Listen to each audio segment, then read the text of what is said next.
How do you avoid becoming a victim of the changing times? Stay tuned and find out. Welcome. Okay, here's the question. How are we dark horses? You know, the ones everyone is betting against, the ones they don't expect to win, place, or even show on the track, and they'll even laugh on us when we talk about trying. How do we show the world our greatness and triumph? Come on. Well, that's the question, and this podcast will give you the answers. This is The Dark Horse Entrepreneur. My name is Tracy Brinkman. And push it up. What is up? What is up? What the hell is up, my Dark Horse friends and family? Welcome back to your weekly dose of powerfully differentiated entrepreneurship learning. Whew, that was a mouthful. I'm your Dark Horse host, Tracy Brinkman, and you, as you already know, that is infinitely more important. You are a driven entrepreneur, or one in the making. Either way, you're here because you're ready to start, restart, kickstart, or just start leveling up with some great marketing, personal, or business tips and results in order to build that beautiful business of yours into the empire it absolutely deserves to be. And man, got another big episode for you today. Today, Curt Cuscino shares how and why you must evolve yourself and your business now, as well as how you are communicating that message to your tribe and how often you should refresh that message. Plus, I'm going to let you in on next week's interview episode guest, who was and still is the guitarist for the Steve Miller Band, and it's also stepped into the entrepreneurship ring. As per usual, the Dark Horse corrals are chock full of personal, business, and marketing gold spilling from every corner of the Dark Horse Entrepreneur HQ. So let's get to the starting gates and go. All right, and my Dark Horse friends and family, today's guest, Curt Cuscino. Now, Curt's the founder of Hype Life Brands, which is a progressive brand development and marketing agency helping B2C lifestyle startups and consumer-focused brands powerfully engage the millennial generation. Curt's agency is now headquartered in Southern California in the coastal town of Oceanside. Now, Curt's company specializes in building, launching, and growing B2C and D2C lifestyle brands and startups, and they're finely tuned for that ever-elusive millennial generation. He's got some other things going on, but I want to steal all the story, so let's get right to it, shall we? Let's get to the starting gates and go. All righty, Curt, welcome to the Dark Horse Entrepreneur, man. Thank you. I appreciate you having me on. I'm glad to have you. I know we were just chitty-chatting a little bit about where you live at in Southern California and all the beauty that and surfing, be it sidewalk surfing or real surfing, that comes with it. But I do, like I just said, I want to step back from the mic and let you tell your story, the good, the bad, the ugly, the road traveled that so many entrepreneurs can learn from. And then we'll just go from there. Sure. So my story is probably, I would say 25 years or so in the making, my journey. And it's been a really exciting one. Not always easy, but always interesting. And, there's definitely a sense of satisfaction from, creating where I am today out of basically my idea and my vision for what things could look like maybe, or something like that. So, I'm an only child born in the Midwest, born in Kansas City, Missouri. Go Chiefs, Royals, etc. So a couple things checked off my bucket list there finally. So I grew up in the Midwest. I'm the only child, and so I had a lot of free time on my hands, I think, at a young age. And I come from a long line of engineers, and so, but I also always had this really creative side to me as well. So I'm definitely a left and right brain, whole brain thinker, systems thinker type of guy. Sure. And so from the earliest age, I had like these entrepreneurial desires. And so I started little businesses when I was little, like I was making crappy greeting cards on those old printers with like the butterfly things on the sides, and designing them on a monochrome monitor and printing them out and selling them to like my grandma and my family and stuff like that. And then I started a mowing business later and then got a bunch of clients in my neighborhood, customers. And I was doing that before I could drive. I was probably 14, doing flyering, getting, scheduling, getting a job done, getting paid, that sort of thing. And then I was really heavy into music. So then I started an independent record label. And I kind of took that all the way into college. So I initially started with my own bands I was involved in and an electronic act that I was involved in. and basically started to evolve that. And I thought, man, because I'm so into design and European design and the creative side of this, and taking something that's just like an idea and packaging it visually and just what it's called, how it's presented to the world. I was one of those kids who like opened up the CD packaging and like ripped the whole thing apart. I would look under the jewel case for like an Easter egg, and right. Even if the jewel case was black, I would still pull it up open, and sometimes I'd find something. I loved that stuff, and I still do to this day. Thankfully, vinyl's having a resurgence. I've always been a vinyl collector, so I've got a bunch. I was going to make mention of it. I see that record player in the back there behind you. Yeah, you can't see the collection, but it's kind of scattered all over the office here. Nice. Anyways, so that sort of thing, I love that, and just bringing that presentation around something that is almost like an intangible idea. So I took the record label and then went into college. I went to and graduated from University of Missouri, Columbia, Mizzou Tigers, if you're into that sort of stuff, sports, whatever. So I did that. And then I kept evolving it even before I got to college, thinking, man, it would be so cool, like just to have a whole production outfit that, since I'm so heavy on this like tech and this creative side, that could basically handle the design, the branding, the visuals, the marketing, all the production, printing or whatever it is we're doing for the artists. And then the artists could be on the label and do their thing. And then it's like this self-feeding system. So I did that for a while. It worked pretty well. But then at some point, I think in college, I started to realize and I still love music to this day. And one of our biggest and best clients is in the music space. But I learned that the record label thing was a bit of a money pit, time sink, and the design and web and all these things I was getting into. I was starting to get, contracts, part-time jobs on the college campus doing it. And it was just like evolving. So I grew up on that curve. I mean, I feel like to this day, I'm still on the curve, but like the very beginning of tech, of the internet, of AOL, GeoCities. My dad had CompuServe and was like playing around with it. Sure. He was a tinker, or he is a tinker, and he was always getting that sort of stuff. So I got to play with a lot of that stuff in the earliest days. I mean, one summer my dad threw a programming book at me and said, "Why don't you do this?"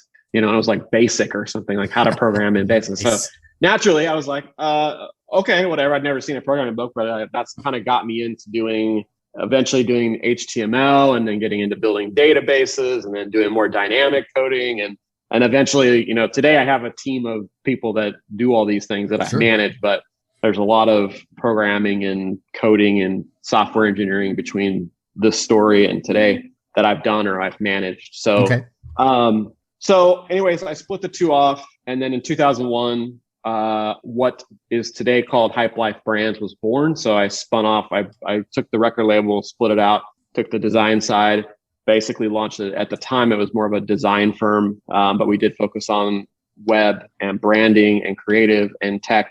And then today, at that time, there was no social media, things like that. Today, of course, that has evolved and we have evolved. And so that journey has taken me from, Kansas City, Missouri to Columbia, Missouri, then back to Kansas City, Missouri, where I started my agency. And then eventually about 10 years in, as I mentioned before we started, I opened up a second office in Los Angeles. I moved to the West Coast, eventually shut down the KC office, have a couple people from there that still work as a part of our team to this day. And then eventually I met my wife in Los Angeles, had a little boy. Now I have two. And we moved down to Oceanside, California, which is, for those who don't know, within spitting distance of Los Angeles and almost the same to San Diego. And here and, coastal, and we're doing lots of exciting things. And, 2020 was an interesting year, but we moved a lot of mountains during COVID. So, never ending journey. You're still around and still chatting with us with a bit of a smile on your face. So obviously you moved some mountains. I think everyone would agree that 2021 was challenging for everyone. I think 2020 is still following a lot of that rhythm, but people have bounced back, for lack of a better phrase. They're getting there. It's like in our world, there's a whole rhythm to the year. I'll save that for another chat, but there's a whole rhythm to the year that's still not it's not locked in. It's like the wheels are spinning. So exactly. I'm just waiting for the wheels to catch, and then it's like we're off to it's like when we're in California too, so you know how our rules here. I mean, we just came out of a like no eating inside quarantine lockout type of thing, probably like a month ago. Yeah, you guys were like home imprisonment. So yeah, I'm thankful of everything we have set up here for some. I never envisioned that happening, but you know, we're all designed to work remotely, so it wasn't a big deal. Nice. You know, and I live 5 minutes from my office, so you know, I was able to sneak in here because I was the only person here working. So nice, you know. So you in your story, one of the things I did hear is you have that entrepreneurial gene, let's call it, because you were doing things like a number of the folks I've been lucky enough to have on the show that they're like, yeah, when I was a kid, I was doing this. I know I was a hustler when I was a kid. I was selling pencils in elementary school and drawings later on, painting cars. You mentioned your mowing business, and I made myself a little note here. I had to ask the question. You started off doing mowing the yards. As you got more clients, did you start hiring other kids to mow the yards for you? I did not go that far with it. You know, I'm always a quality control stickler, so I can look back and see, you know, I didn't want to delegate it that far. You had lots of free time back then anyway, so it was all good. Yeah. So it's funny because I had terrible hay fever. And in Southern California, I really haven't had almost any issues whatsoever. One of the reasons when I visited when I was younger that I was like, I'm moving here someday. Now back in Kansas City, it's terrible. So like if I'm mowing the lawn, I mean, I would just have like almost like a full body rash. And my dad would always say, like, oh, you don't have any allergies. You're fine. Just, just suck it. Thanks, Dad. I mean, I remember being like laid out on my bed after mowing sessions and stuff, just like waiting for this to go away. So it's funny, but anyways, yeah, brutal. I eventually moved on to. So later on, you kicked off that independent record label, right? Which I think is cool as hell. Right. I'm a big music guy, played guitar and dabbled with the drums in the teenage years, was in the, you're in the garage band and, I'm going to be a rock star. But you went just a different path and took that to create another avenue for the bands that you were interested in or a part of. I guess my question becomes, what makes you think at that early age, I can start a record label? I think it was really at that point, I already had two, for me at the time, pretty, serious businesses. Sure. And so for me, this was just a natural progression because I was already learning to play guitar. I was doing, I like to leave a little gem on different podcasts I'm on. So the first instrument I learned to play, this is your gem, one of them. Okay. The first instrument I learned to play was actually the clarinet, and I was the first chair. And of course, I played the clarinet because my mom had a clarinet and she played the clarinet. And of course, as a kid, and I'm seeing my children crawling through everything that, we own. Right. I would naturally was like, hey, what's this? And she said, oh, it's a clarinet. Here's how it works. And I was like, I said, cool, I want to do that. Now I hadn't discovered my dad's guitars, which were tucked away elsewhere.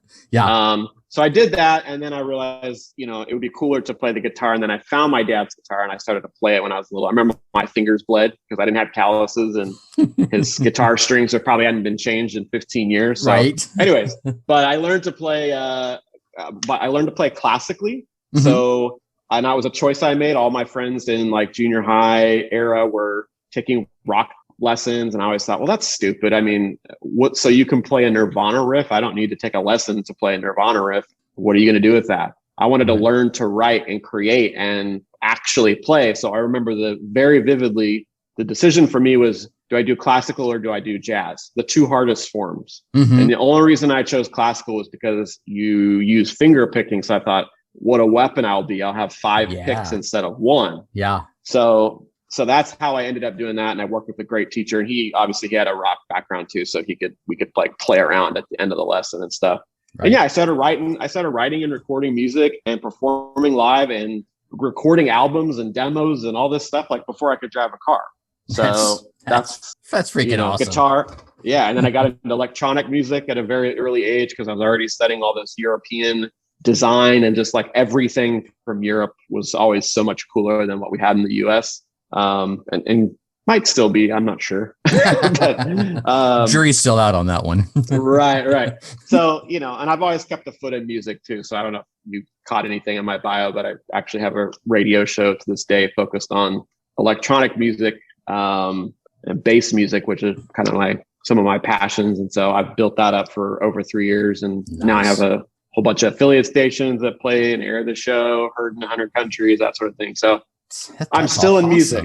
That is I'm still awesome. in music. Yeah. In my spare time. I'm a huge music fan. Obviously, well, not obviously. Behind me, you can't see it. I have my little drum set. Over the years, I put down my guitar and found that I really resonated with the drums. No pun intended. But and I really started picking it up more seriously in the past couple of years. And here's the cool story, and then we'll get back to you. My wife and I, we love going to, garage sales, these little events that where people, they all get together. Well, there's one here for the local animal shelter, and it happens once a year, and they'll get a big space and everyone donates things and all the money goes to help the animals. Awesome. So we're at this one, we're walking through, and it's like at a convention center down the road here. And we're walking through, and here sits this beautiful Alesis electronic drum set. And, I quickly get onto eBay and I'm looking up the price of this thing, and it's like a $1,200 drum set. And the dude wanted $300 for it. And I'm like, sold. Yeah. And I'm like, okay, well, now I have this beautiful piece of equipment. Let's learn how to really use it. I'd always played, rock band, and then you toy with the drums when you're playing in the garage bands, but to really learn it.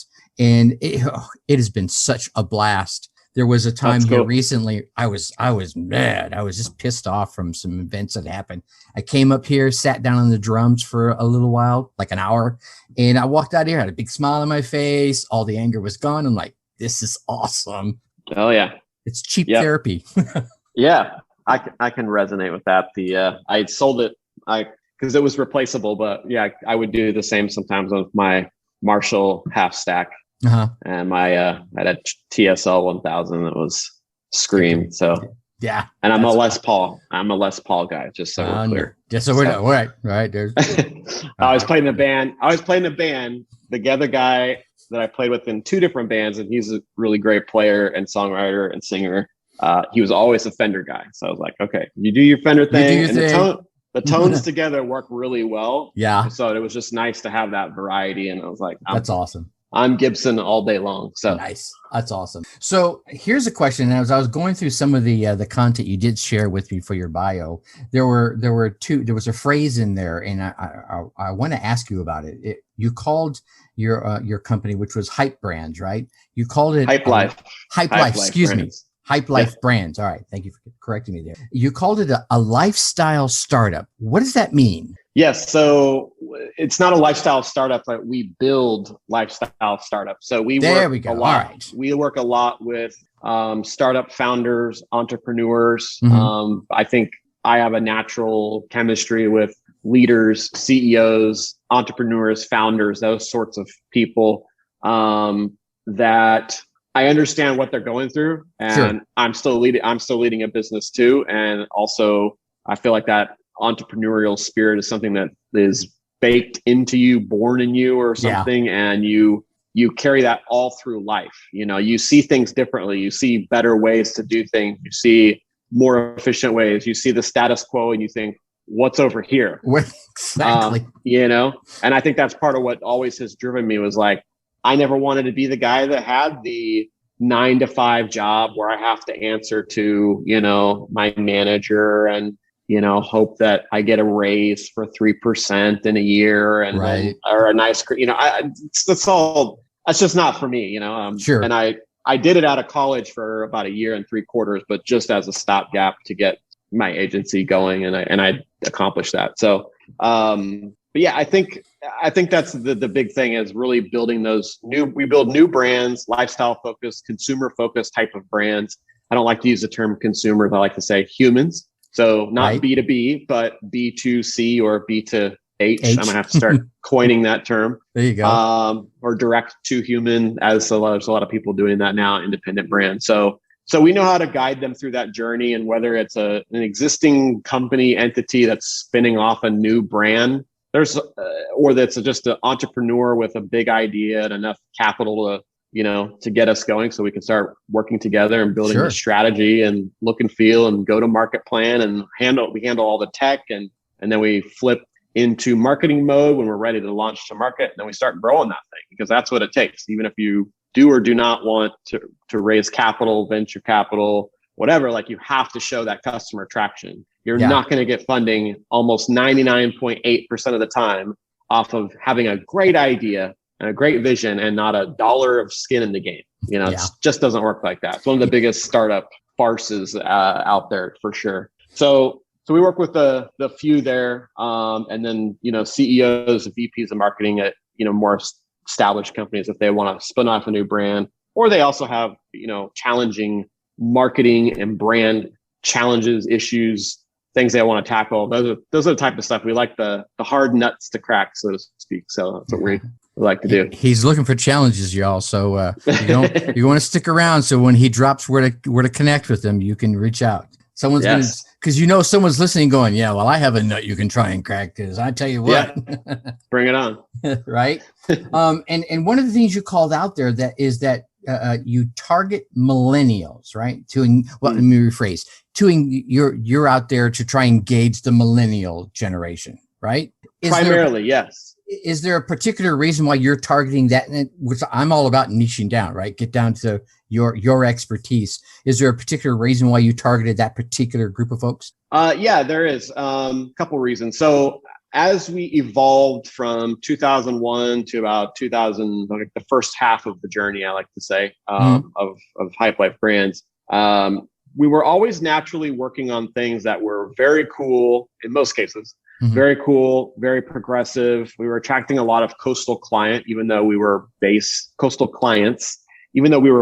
in the Midwest in Kansas City at that time. And I think just the type of people that I bring onto the team, and definitely myself, everyone at their own level and at their own angle are kind of like culture sponges. So pop culture, indie, underground culture, above ground, depends on, who and what their perspective is. But most of the key team, senior team, have some sort of vantage point on culture. So, and then basically everybody is a millennial, almost everybody, except our accountant. And so, and I'm an elder millennial. So anybody born in the 80s and on up till obviously Gen Z starting point. So it was just kind of a natural evolution. And as I worked through repositioning the agency kind of at the midpoint, I was working with a mentor as well that was really helpful in my entrepreneurial journey, like game changing.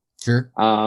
That was some of the stuff that was kind of brought about, was like, I just wanted to do work that we were solve problems that I and my team are passionate about. And I think we're passionate about, disruption towards positive change as kind of the idea. Like that. And who better to disrupt than the biggest people group on the planet right now, and a driving force in literally every category, which was 7 years ago, and even more so every year that goes by, is millennial generation, 80 plus million strong. So that's where I wanted to focus our work. And I know that brands, big and small, and startups, and companies that are thousands and thousands of employees, have called us to discuss this issue, because they don't know how to do it, because it's very hard, because millennials are so much different, and a lot of the old tricks of the old guard don't work, from the old world that worked on baby boomers or Gen X, doesn't work on millennials, because they've grown up on that trajectory I talked about, just like I have. At some point they came in, some of them literally born with a phone in their hand. Others of them, the older side, closer to Gen X, like myself, we didn't get born with a phone in our hand, but there was kind of computers around very early, and what they are today and what they were then is like mind blowing. So you're now listening to the Dark Horse Entrepreneur Podcast. So that's how we landed on that. And we've just always dug into that specialization of helping any size brand or a startup, position themselves to be able to harness that generation in an authentic way that's powerful. Nice. And as long, enables them to disrupt in the way that they want to, or connect in the way that they want to, because we know how that is to be done. Nice. And it's funny as you listen to your answer, it's like, well, yeah, obviously baby boomers are different than millennials, but so often I see, and you probably see it way more than I do, folks out there marketing to a millennial the way they would to a baby boomer or even older, and like, dude, that's not going to work, right? So they don't respond to that. It's just it's a different group. I usually, when I'm chatting with someone, I'll use the example of my two daughters. So I have a daughter who was born in 1990, and I have a daughter that was born in 1995. And those two alone, it's only 5 years difference, ladies and gentlemen, but they are so night and day different, and not just their personalities, but their buying habits and their shopping patterns and the way they use their phone or don't use their phone, completely different, because they were in a different era of new tech and everything. The younger one, it's all the time, right? Yeah, on the phone, everything, right? Right. Do I know? Probably doesn't call you or answer the phone call. No, we'll answer via text within 10 seconons. Right. Yes. Yeah. I pick up the phone and call and say, Dad, why didn't you just text me? Because I'm not a millennial. That's why. Exactly. So if for any of the folks, any of my dark horse entrepreneurs that are listening, and they're sitting there thinking, I probably do need to shift my marketing or even just my messaging, right? Maybe it's not just a marketing thing, from the baby boomer style or pre-baby boomer style to a more millennial feel. What kind of couple of tips could you drop for them? I would take a step back and really think about, and not to be self-serving, but you really got to have an outside set of eyes, just like it's just a conversation.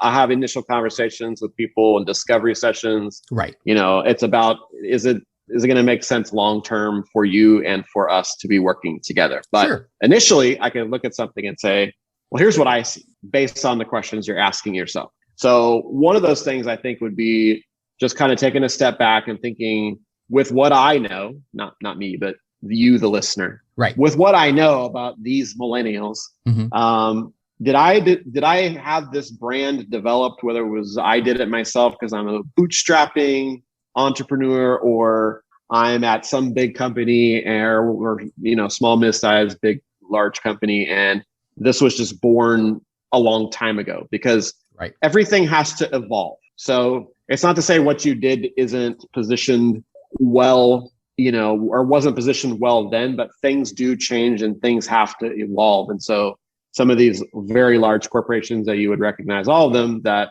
have at least called us to discuss these issues, are going, holy crap, millennials are going to be taking over XYZ thing, and that's going to affect this part of our business. And we got to figure out how to evolve and how to reposition our brand.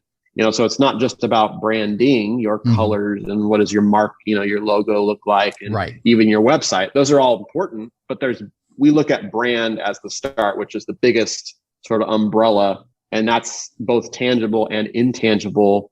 And it's kind of like, I dumb it down to say, it's what people say about your company or your offering when you're not in the room. How would they describe it? Sure. If they see it and then they go, so tell me about that. This is what they say. What comes out of their mouth is really what your brand is, kind of how it's perceived. Sure. So there's a lot of things that you can do, but I would start there, and I would kind of revisit the idea of starting with why, which is a big pillar of our brand development philosophy and has been for over a decade.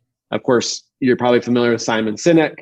We didn't come up with the idea, but we were kind of heading in that direction. And then I actually, my mentor introduced me to that book in one of our very first sessions. And I fell in love with it, because I was like, this makes complete and total sense to me. Sure. And it really is the difference between, I think, what powerful, differentiated brands put out there in the world and how they evolve, and ones that just stay in the same place.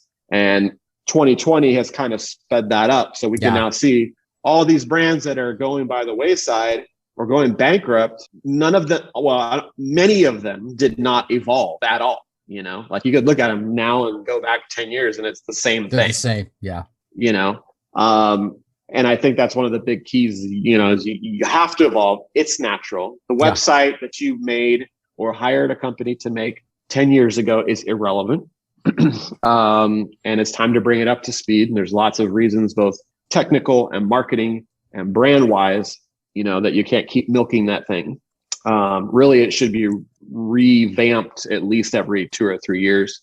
Sure.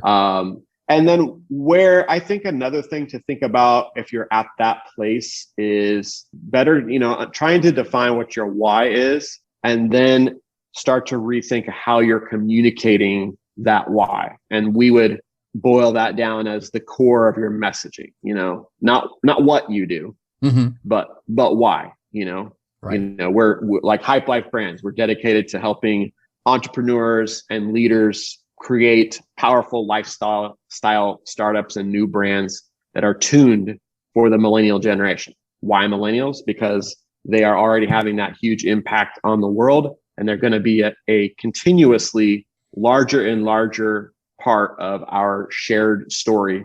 And I would like to see, and my team, I believe, would like to see a better tomorrow, as would we all. And so having an impact there gives us something that's much more interesting than a lot of the services and things that we do offer as a part of getting there, which you can just go to our website and read the bullet point version of under our services at hypelifebrands.com. But that's more what and how.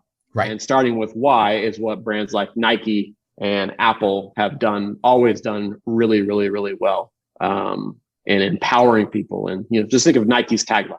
What tagline would be, we make athletic shoes. Their tagline is a command to you to go and just do it. Do it. Yeah. Doesn't matter what it is. Yeah. Doesn't even have to be sports. Nike still says, just do it. And they're not even saying buy my shoes. They're just saying, just do it. Period. Yeah. If you're wearing our shoes, that's cool too, but you know, go just do it. Right. So I hope that is summarized well, but definitely looking at your why, and you can go watch Simon Sinek did a TED Talk. I always recommend people go watch it. It's on YouTube. It basically summarizes a whole book in 17 minutes. If you don't have time to read the book, just go while you're eating your morning cereal or whatever, avocado toast. Doing your morning walk on the treadmill, whatever. Coffee, yeah. It's a great watch, and it'll really get you thinking about starting with why is about making an emotional connection with people. And I think that's where, you know, you're able to take a brand and how you do marketing and what things you put out in the world as much as possible. That's how you can make it, you know, triply more powerful than, you know, just doing the same old thing that maybe worked when you were marketing a message, whether it's your company now or your experience was marketing to baby boomers and, you know, even Gen X's. There's a lot of differences there. So it's funny you say it like that, and I don't mean funny, haha. I think it's kind of cool. Funny is that as you were, you know, kind of dropping that knowledge, and then when you got to your brand, right, Hype Life Brands, and then when it was just rolling off your tongue, the why, it was like, okay, I felt that, right? It's like you're totally vibing with what you're doing and why you're doing it. So the energy just kind of comes out of you as a result of that. And I think brands and businesses, right? You may not call yourself a brand, you kind of are, that they're able to do that where they can just roll it right off their tongue and make somebody feel, oh, I get it. I don't need that service, man, but I totally get it, right? Are on the right path. Would that make sense? Yeah, definitely. All right. So one thing I want to loop back to is you paused in the middle of your explanation. You've mentioned it twice now that having a mentor was game changing. So I want to dig a little deeper on that. So you're cruising along, then you decide to get a mentor, or someone says, dude, you need a coach. I don't know. I guess it's a kind of a two-part thing. What caused you to go get a mentor or a coach? And then why was it so earth-shattering, game-changing? Yeah, no, that's a great question. So I think for, you know, a lot of entrepreneurs or people who just want to think about what's the next 10 years of my life going to look like, right? Mentors are a great resource and asset. So for me, the way that it happened, and again, it's kind of a part of my journey, I feel like. So I had been following, this guy named Pele Top He was in LA, and he ran an agency, and he was doing work in the music industry. And then back in the first half of my agency's history, I was doing music before, and then later my team that I started to add on, we were doing album covers and, shooting photo shoots and doing some of that like creative work and then building websites and, eventually doing different kinds of marketing and advertising. So it was just a big passion of mine. But I saw from a business standpoint, I thought, getting into like the major label world, I kept kind of poking in there, and I knew people and a little bit because I was in the Midwest at that time. I was a little bit more insulated. But I was watching Peleg and his agency, his firm was doing really amazing like design work specifically for that industry. So later on, I was just kind of following him. And then I went to a conference. I think it might have been the How Business Conference. Okay. Might have been the first one. So he was doing a roundtable. So I had a chance to get on that roundtable because I just wanted to like soak up everything this guy had to say. Yeah. And it was a great, phenomenal roundtable. And then after, naturally, I always go, try to chat with somebody if I'm curious about what they said. And we just struck up a conversation and had a lot of just good chatter. Everything was great, So it was like, yeah, let's keep in touch and da-da-da-da. And I got to kind of ask him my $1 million question of, but is it basically a predatory, it's not a place to be focusing agency energy on getting into for this and this reason? I think I already know. And he said something to the effect of, you're absolutely right. Just don't, right. Find a better way. He said, we're moving into the nonprofit space. It's been great. I've gotten to do what I wanted to do. They did work for the Grammys at one point. It's like, I've done it and I'm ready to move on. Like, it's not worth your trouble. And so I took that to heart. And then I went to another conference, and I think I had another chance to be in some sort of round table or something with him. And we had just kept in touch. And then later after that, we traded emails and stuff, and he checked out what we were doing. I checked out stuff he'd send me. We traded music sometimes. And then at some point he emailed me and said he had basically sold his agency given it to his employees, and that he was done and he was going to start working alongside creative and marketing agency leaders, and helping them. That's what he wanted to do for the next period of his life, and, sure, and help them. So he got, sent me an email and said, hey, I've got a slot open. I didn't know if something you'd be interested in. And I said, absolutely, yeah. and I was at this place trying to figure out how to evolve my own agency, my own business. And kind of like, I felt like we needed to make a big turn. We're working on a rebranding, big effort. And I just was trying to find that groove with all these pieces. I was like right in the middle of all these pieces just swirling around me. Right. And he just helped me bring order to that without actually telling me to do anything. It was funny. He's like he was my sensei, my Mr. Miyagi. That's awesome. Everything I'd ask, like, should I do this or should I do that? He would always answer it with like a question, right. That would lead me to the answer on my own, which is, It was like your marketing Yoda. Yeah, exactly. And so I got to work with him and do a mastermind group with a bunch of other agency owners and now friends of mine. Over half of them actually have transitioned out of running an agency. So I think there's 2 of us left still doing that. But some of these people I'm still in touch with to this day. So that's phenomenal. Really cool part of that's a cool story how that came to be your mentor, right? It just kind of happened over time when it was part of his organic journey. Yeah. And then part of your journey, and they just happened to mesh together. You're like, oh yeah, this is a perfect time. That's awesome. And just think, if you hadn't gone to that round table, it probably would have never happened. He'd have just been some guy that I thought there'd have been some guy that you've been watching, right? And it probably, and sadly, during all that chaos, it would have taken you longer. I think you still would have got to where you are, but you would have taken a different road. Right. Yeah. Exactly. Yeah.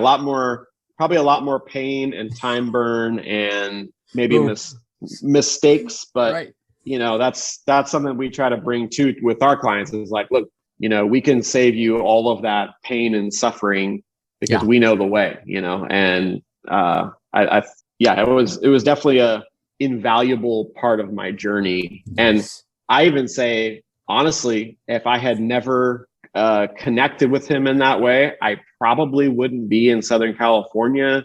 I wouldn't have expanded my business out to Los Angeles and moved out there. Because there was a lot of forces kind of against that, Sure. Most of my friends stayed where we grew up, in Kansas City. And so it was like a big deal. Like I went to LA and my best friend moved to Brooklyn and is still there to this day after high school. Well, so we're like, ways. I don't want to say we're the only two, but we're a very small handful from my class that dispersed and went for bigger things. So nice. That's cool. An awesome story. Okay. So I appreciate your time and I want to be mindful of it, Pierre. I want to ask an entrepreneurial question. All right. So please. we have our folks out there starting, restarting, kickstarting their business. Some of them are already cashing checks and, they're just listening to folks like you dropping knowledge. What's a tip would you want to give them? And it can be a tip in any arena of entrepreneurship that that you've learned through your entrepreneurial road rash. Do this, but don't do that, or anything. I'm just leave it wide open for you. Okay. I think one good one that I feel like comes up all the time for me is just you have to be a constant student. Expect it. Really, if you're an entrepreneur, you're hopefully hearing me say that and going, well, yeah, obviously, obviously. But I think it's something I put out there to just encourage people because, the world of brand and marketing and advertising and all these things is constantly changing. We call it the brand and marketing universe for a reason, because basically it's constantly expanding, and so I think you have to really do your best to pay attention. I mean, I read stuff I think I already know just to make sure that there's something I'm not missing in there. Right. So that we can be even more valuable to our clients and help them, because I know they don't all have time to do that, even if they are an entrepreneur or startup founder. And so just helping them navigate that, I want to make sure that, I at the most here have as much knowledge as I can from studying that sort of stuff. So I think same thing. I mean, medium.com is a treasure trove of fantastic information. I feel like it's more raw and real than the crap people put on like LinkedIn. By the way, I love LinkedIn, but medium.com, you get more of the like, here's how I failed, here's the $10 million failure, or here's how I failed to raise venture capital, or here's why my startup failed. Like those stories of corner turning, and it's not all failure. There's lots of great success too. But I think really watching for those corner turns to me and to anybody who's a savvy business or entrepreneur person is like some of the most interesting things, like to learn. Like, yeah, you raised, 3 rounds. You probably knew somebody and it transpired, but like what's that thing? Like, what's that wave? You asked me about surfing before we started, which by the way, I'm planning on getting into. Bodyboarding is my way in. There you go. I like almost drowned when I was 5 on a family vacation. And so I have like a very godly fear of the ocean. Yes. But I respect it and it gives me like grounding. Yeah. So, but I want I want to learn. So that's a bucket list. Well, item. I can tell you that when you ditch off of a surfboard, it's a lot easier than ditching off a skateboard. I'm just put that out there. I have heard. Yes. So I think being that student, I think is really important. And a student also looks for leaders. And so I just would encourage anybody, even if you're like, I don't even get what you guys do, or I get what you do and I can't afford a branding or marketing agency, even if you are for start, whatever, like just reach out and email me. You can chat with us on the site and you most likely will connect with me directly, because that's something special that I do that I like to do. So if you have a question about any of this stuff, like ask a leader, ask somebody you respect, whether that's me or, anybody, but ask those questions. No is free. That's a great quote. Right. Think about it. No is free, or I'm busy is free, but at least you ask. And I've asked people that I respect. I've been to sessions with like music composers for film that I really respect. Like I got to talk with like Clint Mansell which I believe is he always works with Darren Aronofsky. Saw him speak, and I just like found him at the end, and I got a question in there, Nice, like in the hallway, just like I did with Peleg, that led to a conversation that led to something more. So like those types of things, if you can get a chance to get that jewel or that diamond of knowledge, or you never know where it could lead. Yeah, absolutely. And it's kind of like, I feel like entrepreneurship and running a business is also more so entrepreneurship. It's like kind of like a treasure hunt, like got to get to the next thing. And you don't really necessarily know what that is until you get there, and then you get that clue, and then you go to the next thing, and you're kind of working your way on a path. Yeah. But there's a lot to find along the way. So, and that's also, I think you find evolution in that process of continuing to go. Agreed. 100%. All right. So if folks want help with their treasure hunt, and they want to reach out to you, and they want to reach out to Curt and his team over at Hype Life Brands, where are we going to send them to? You can do a few things. Number one, my direct email is Curt, CURT, at hypelifebrands.com, which is HYPELIFE brands.com. You can also visit our website at hypelifebrands.com, of course. And you can also find me on LinkedIn. You can connect with me there. And then you feel free to message me there as well. Just type in like Curt, CURT, Hype Life. You should find me. Like I mentioned earlier, if you chat with us on the website, more than likely I will actually be the one that will answer that, because I like to connect directly. And, nice. If there's a question, I try to answer it, just, no intentions, but just like, here's how we do it. Or, hey, maybe we should have a conversation on the phone, because we can get a lot done in an hour and kind of explore this. And, I can tell you how we would work with you, and, or how we might solve this problem of starting a new business, or addressing some of the challenges in your current one from a marketing and brand advertising, whatever standpoint. So those are the big places, LinkedIn, hypelifebrands.com, or just email me direct, Curt at hypelifebrands.com. All right. We'll be sure to get those links in the show notes, so folks can just click right over and check out Curt and all his goodness. Any final words? Keep charging ahead. It's a new year. Trucking. I know 2020 was wild, but be thankful that, you're still standing, and hopefully you're healthy and doing well. And hopefully we never go through that again, but keep those eyes looking forward, and, don't stop pursuing your passions at all, ever. Keep going for it, y'all. All right, man. Curt, thanks so much for your time, man. I definitely appreciate it. Thank you, Tracy. Alrighty, there you have it, my dark horse friends and family. Curt Cuscino dropping millennial Southern California bombs on us. What ideas resonated with you? I got a few I want to share with you. Thought number one, start and start now. Curt shared how he started early in his entrepreneurial journey, selling cards that he made on the computer to his friends and family. Later, he started a mowing business and even started an independent record company. I believe that alone gave him a leg up. Why? Well, because it gave him the experience with the starts and stops that come with the journey in entrepreneurship, and the mindset and the self-management that comes with all of that. Something I think so many neglect to consider when they step into the entrepreneurial ring. So Wednesday, I want to dive a bit more into this in episode 205, how to avoid the starting and the stopping of your business, with some ideas and the tactics to help you with this entrepreneurial mindset. Tackling and shift. Thought number two, find your passion. You see, if you remember, after Curt started his independent record label, he started to see his passion for the creative and the branding side of the business.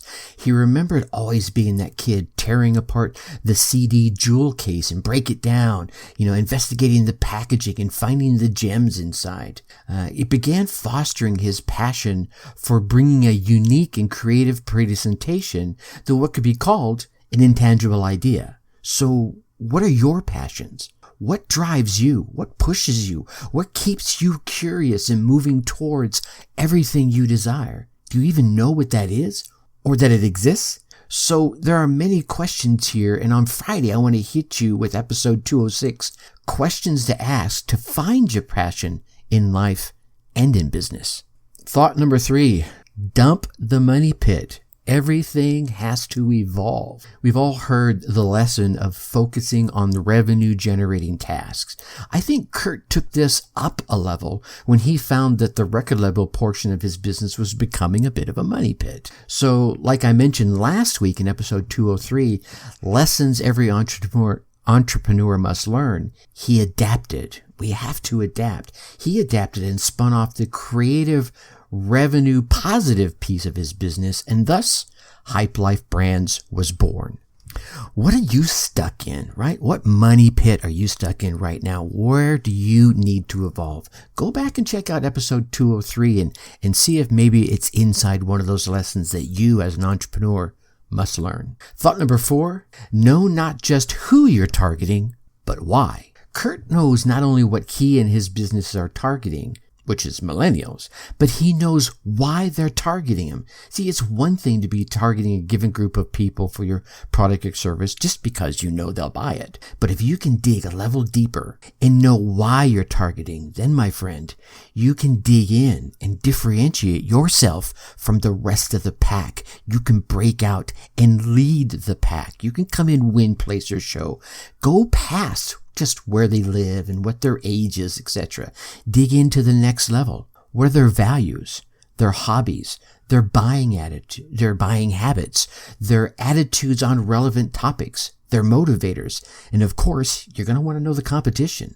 What economic shifts are they seeing that are relevant to you and your product and your service? Now, with all these bits of information, you can come up with these unique hooks. You can come up with a number of hooks that get their attention. You can come at them with a fresh and relevant new angles that the competition isn't even thinking of. But your potential customer? Yeah, they certainly are. All right, my Dark Horse friends and family, what inspiring tips and thoughts resonated with you? Think about it for a quick second. Yeah, whatever they were, take some time today and write them down. Then get out there and put them into action. Get out there, run your race, get your results, and then come let me hear about them. You can email me at Tracy@DarkHorseSchooling, share the tips or ideas that you came away with, how you put them in action, and what results you gained from them. Heck, I'll probably even bring you on the show so you can share your story and we even plug your business with you at the same time. Now, next week's interview episode guest is Kenny Lee Lewis. Now, many of you may know him as the bass guitarist, producer, and songwriter. He's been with the Steve Miller Band since 1982, where he wrote such classics as Abracadabra, Fly Like an Eagle, Jet Airliner, and so many more. Kenny's also an author, and he stepped into the entrepreneurial business with his own online business. Now, I don't want you to miss this chat. You're not going to want to miss this chat with this American icon. Now, I know you want to keep getting all these valuable tips and the awesome stories from the amazing guests I'm lucky enough to bring onto this podcast. So please, I know you're getting value, right? Please go on down there, hit that subscribe button. While you're there, yeah, go ahead, leave us a 5-star rating, drop in a few kind words in the reviews. Hey, ask a question. I read every one of these reviews. So I definitely will make sure to answer those questions on future episodes and maybe even some suggestions for who you'd like to have appear on the show. And of course, do not keep all this entrepreneurial GOLD all to yourself. Share the podcast with entrepreneurs and business owners that you know will get value from it. And with that, I'm going to leave you as I always do. Think successfully and take action. Thank you for listening to the Dark Horse Entrepreneur Podcast. Thanks for tuning in. Check us out at www.darkhorseschooling.com. All right. My name is Tracy Brinkman.